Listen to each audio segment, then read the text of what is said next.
How's it? And greetings from America. I'm Boyd Wagner. I'm a political strategist, analyst, and head of polling for Euronews. And today we're talking the latest news and notes from the US election campaign trail just a few days before Americans go to vote on Tuesday, November 5th.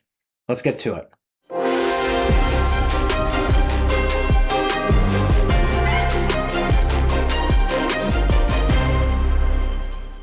Throughout the week, the Donald Trump campaign has been dealing with the fallout from the Madison Square Garden rally in New York City on Sunday night.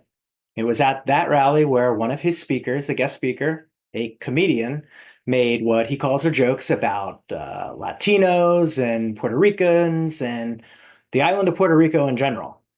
The comments have gained a ton of ire across American media, from Democrats to even Republicans who have distanced themselves from the comments and say they don't represent the Republican Party or the values. And even Donald Trump campaign advisors have said they didn't know what was going to be said that night. Nonetheless, it has been a problem for the Donald Trump campaign as their focus has kind of shifted away from what the final campaign push messaging needs to be.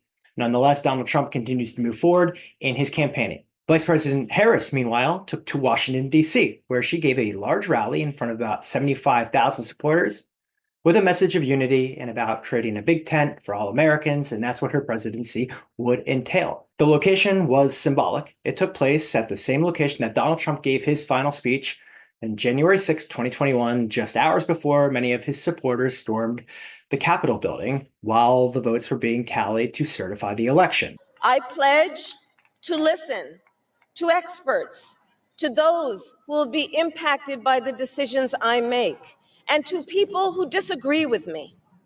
Unlike Donald Trump, I don't believe people who disagree with me are the enemy. The message of unity was definitely contrary to what the Donald Trump campaign has been dealing with this week, and it really set the stage for Harris to separate herself from the former president.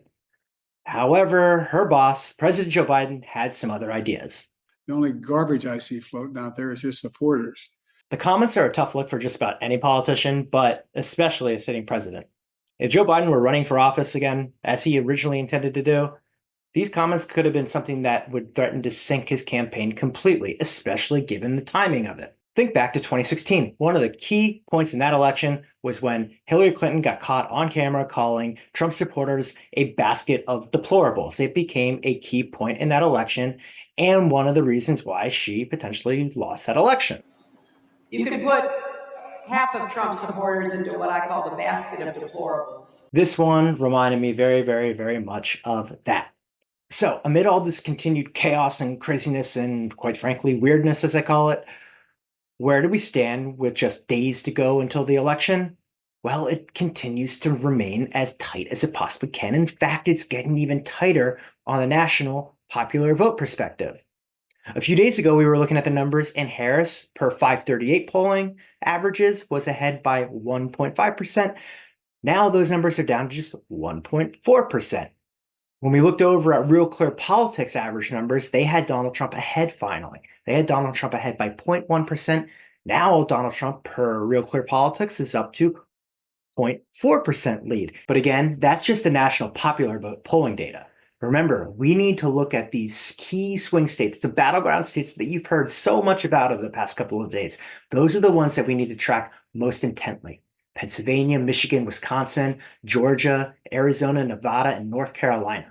That's where all of these candidates and their surrogates are going to be spending the most time over the final days. And within those states, we've actually seen a little bit of a change over the recent couple of days. That's in Michigan. In Michigan, per 538 average numbers, they actually now have Harris up 1% after having it as a dead tie earlier in the week. And those numbers are backed up by what Real Clear Politics is showing as well.